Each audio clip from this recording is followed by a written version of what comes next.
주님께서 영광과 함께 누가가 전한 거룩한 복음입니다.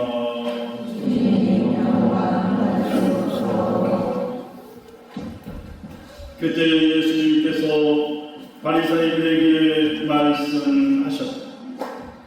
어떤 부자가 있었는데 그는 잣새꽃과 고운 나무와 옷을 입고 날마다 즐겁고 화롭게 살았다.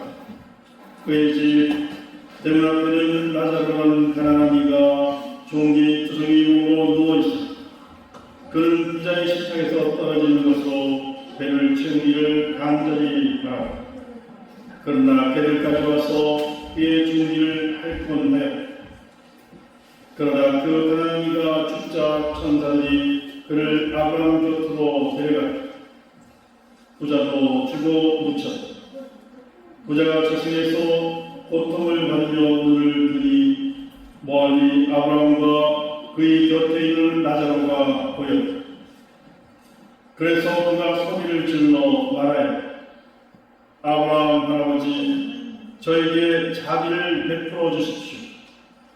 라자로를 보내시어 그 손가락 끝에 물을 쥐고 제 혀를 식히게 해 주십시오. 제가 이 불길 속에서 고초를 겪고 있습니다.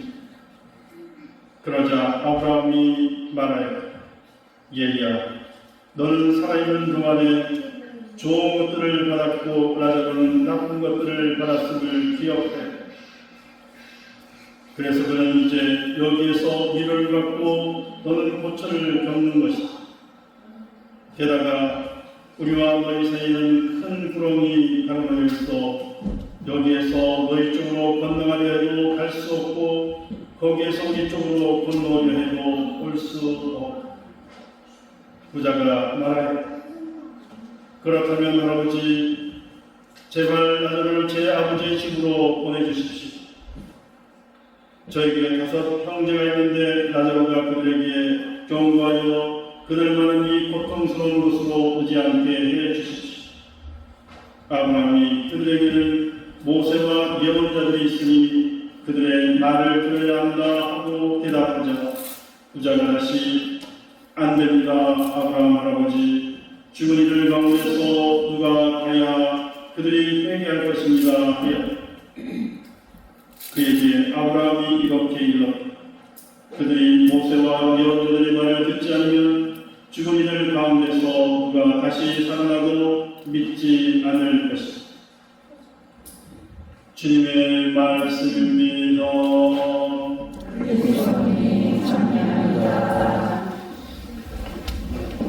참예수님,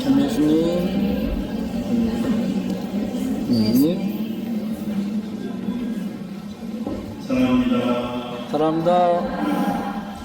예.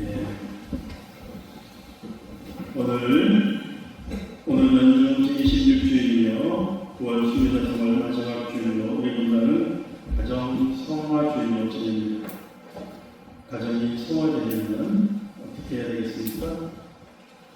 가족이 함께 서로 사랑하고 존중하고 소통하고 서로가 서로를 위해서 기도하고 또 함께 식사도 하고 이렇게 화목한 가정, 기도하는 가정, 또 서로 사랑하는 가정을 이루어야지. 또한 오늘 교회는 9월 마지막 주일을 세계 이주민가 난민의 날로 지냅니다. 금년에는 111차 세계 이주민가 난민의 날입니다. 우리 이 홍천에도 많은 외국인 노동자들, 이주민들이 와서 노동을 하면서 삶을 계획하고 또한 이렇게까지 삶을 위해서 이곳에서 노동을 하고 계시죠. 여기는 대개는 동남아에서 오신 분들이 많이 있는데 우리 농촌은 다 이제 농사 짓는 분들이 노인들이기 때문에 힘든 일을 할 수가 없습니다. 그 일들을 여기 노동자들 그 일을 대신하고 있는 것이죠. 그렇게 세상은 세계화되어 있고 국제화되어 있고 서로 이렇게 그러기에 우리는 또 그들을 존중하고 사랑해야 하고 좋은 이웃으로 그들을 받아들이고 함께 살아가야 할 좋은 이웃들입니다. 미국 식사들의 교황님은 세계 이주민 날과 난민 날을 하면서 이주민 희망의 성사라는 제목의 방언을 통해서 이주민과 난민이 재난과 전쟁 등 어려움 속에서 삶의 희망과 행복을 찾아 굳센 용기와 신앙으로 교회를 새롭게 하는 근적인 표징이라고 하시면서 이들에 대한 환대와 동행에 모든 신자들이 함께 나설 것을 당부하셨습니다. 그러면서 교황님은 이주민들은 새로운 땅에서 신앙의 길을 개척하고 존경하는 대화를 하며 대화를 열며 신체적인 공동체의 활력을 불어넣을 수 있기에 이들 존재 자체가 하나님의 복이라고 강조하셨습니다. 뿐만 아니라 마지막으로 이주민들을 받아들이는 공동체는 또한 희망의 생생한 지도이며 이는 모든 이가 하나님의 자녀로서 지니는 존엄성을 인정받는 현재 미래에 약속이 이루어진다는 믿음과 희망이라고 말씀하셨습니다. 서로가 복을 쌓는 일을 해야 합니다. 우리는 관계 속에 살아가는 사람들입니다. 남을 도와주면서 살아갈 뿐만 아니라 남의 도움도 받으면서 살아가야 하는 그러한 관계 속에 우리는 있다는 것입니다. 오늘 복음에 나오는 부자와 라자로에 대한 예수님의 비유 말씀도 그러한 것 같습니다. 우리가 어떤 처지에서 어떤 가치관을 갖고 삶을 살아야 되는지 거기에 대한 진지한 가르침을 주고 있습니다. 우리는 이 비유의 상황에서 서로 역전되는 이중의 대지적 상황을 입니다. 첫 번째 대지적 상황은 날마다 사치스러운 차림을 하고 호화롭게 살며 후진 음식을 차려 먹는 부자와 상처 부수는 영으로 고통 속에서 부자의 상에서 떨어지는 음식으로 배를 채워보려고 애쓰는 라자로의 모습이 있습니다. 우리가 음식을 먹을 때 음식이 떨어지면 누가 제일 먼저 와서 이렇게 그걸 뭐라 하죠? 개들이었죠? 어쩐 때는 거지 라자로의 처지는 그런 개와 같은 비참한 그런 모습을 보이고 있다는 것입니다. 그리고 그의 종기를 개들이 와서 핥고 있었다고 이렇게 표현합니다. 이렇게 서로에게 우리는 관심을 갖고 서로를 돕고 또 서로를 챙겨야 됩니다. 두 번째 지적인 상황은 두 인물 사이에 일어나는 것이지만 그들이 죽은 뒤의 상황입니다. 가난한 라자로는 아브라함의 풍요함과 천상의 기쁨을 누리는 반면 부자는 젖은 지옥불에서 고초를 당하고 있습니다. 이 비유를 통해 예수님은 우리에게 어떤 가르침을 주고자 했을까요? 아마도 그것은 이기심과 탐욕이 만들어놓은 이웃에 대한 무관심이라는 상대방에 대한 단절에 대한 경고일 것입니다. 요즘 사람은 어떤 의미에서 부자는 아무런 잘못한 것이 없다고 할 수 있습니다. 어렵게 살면서 풍성한 식당을 찾아 만난 음식을 먹는 것이 죄가 된다고 말할 수 있습니다. 그러나 한계 속에서 살아가는 상식적인 상황으로서 그리스도인들이 신앙과 믿음과 사랑 안에서 상식과 양심을 갖고 살아가고자 하는 사람에게 있어서 잘못하지 않은 것만으로는 충분하지 않다는 것이죠. 고통받는 이웃의 그 고통을 함께 우리가 바라보며 함께 아파하는 마음, 그것이 참된 인간의 마음이라는 것입니다.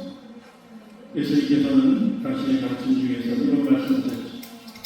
남이 너에게 해주기를 하는 그대로 너희도 남에게 해주라. 그러면 남이 너에게 해주기를 하는 그대로 너희도 남에게 해주라. 이것이 율법과 예언서의 정신. 이 마태복음 10장 10절에 나오는 말씀과 luka복음 6장 31절에 나오는 이 가르침이 똑같은 그러한 가르침입니다. 가난한 라자로가 종기수적인 몸으로 부자의 집 앞 대문 앞에 누워 부자의 집에서 떨어지는 것으로 그를 치기를 간절히 바랐지만 부자는 라자로에게 전혀 관심을 주지 않고 라자로는 비참한 처지에서 죽어가게 되어버렸습니다. 부자는 가난한 라자로를 위해 아무것도 해준 것이 없었습니다. 그래야 부자가 지상 생활에서 한 행동이 맞는 단절히 죽은 뒤에 깊은 부러움, 시련이 되고 넘을 수 없는 높은 담이 되어 이어집니다. 남이 우리에게 주기를 바라는 것을 다른 사람에게 주지 않았다면 우리가 우리 자신에게 단죄를 받을 것입니다. 예수님께서는 단전에 아주 강하게 표현합니다. 부자가 저승의 불길이 고통스러워 아브라함에게 자기를 불쌍히 여겨 나자를 보내어 그 손가락 끝에 물을 찍어 자기 혀를 지키게 해달라고 간청합니다. 그때 아브라함은 그에게 말합니다.